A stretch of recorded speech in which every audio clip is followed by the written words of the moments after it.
Such a nice weather, huh? But anyways, sir, I just wanted to clarify with you something. Since we're both free, you know.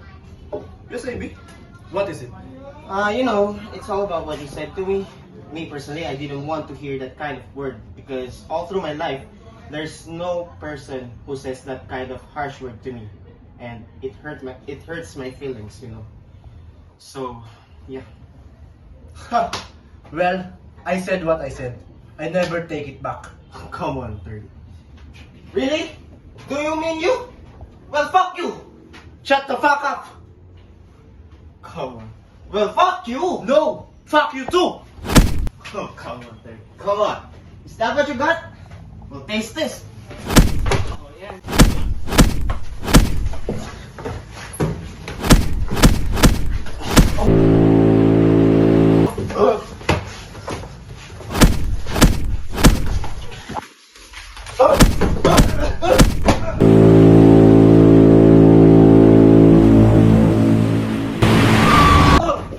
What's that? What is it? Oh, fuck. I think we hit an iceberg. Harport! Harcourt, sir.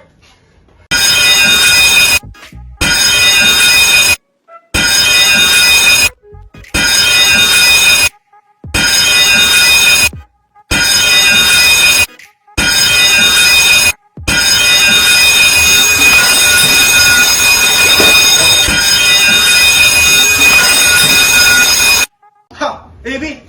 It's all your fault! Oh, stop it, third. It's not the time. What are we gonna do now? Master! We hit an iceberg!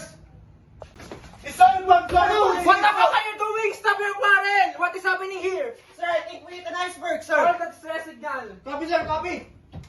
Attention all crew. We have hit a flooding in tower decks near the engine room. Damage control team report to the affected area immediately. Second officer, keep the information over. Hey, bosses! Go down here! Starboard side, lower deck! And bring the Winston Valley!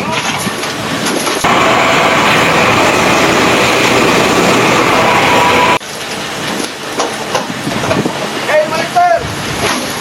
Go down here! And bring Eddie McGee over!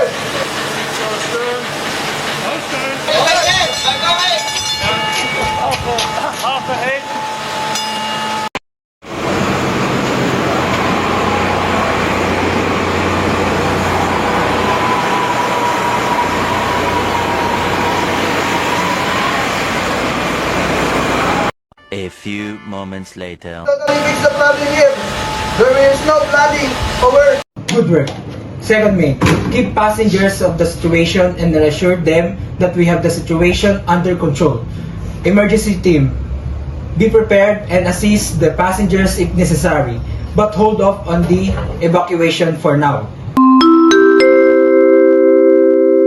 Attention everyone.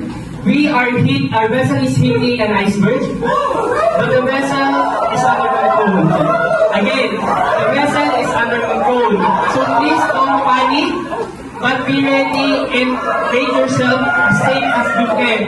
We have our life jackets under our seats. So please get your life jackets and wear it. Captain, flooding has been contained and water levels are decreasing. Passengers are also updated and they remain in calmness. Excellent. Continue monitoring the situation and be prepared to initiate evacuation if needed. Okay, over. Copy that, sir. Chief Engineer, Hello, Captain! assess the damage of the ship system and make any necessary repairs to ensure that the vessel remains operational. We have identified damage to several critical systems, but we are working to restore them fully. We anticipate full repairs within the hour. Keep me updated of your progress. We need to ensure that the ship remains seaworthy. Okay, Captain. Thank you. Evacuation team, prepare the lifeboats and review evacuation procedures with the passengers. We may need to evacuate if the situation worsens. Copy that, sir.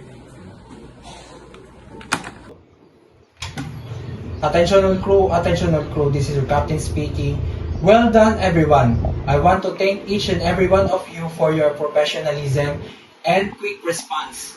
Let's gather for the debriefing to discuss our responses and identify areas for improvement. Over.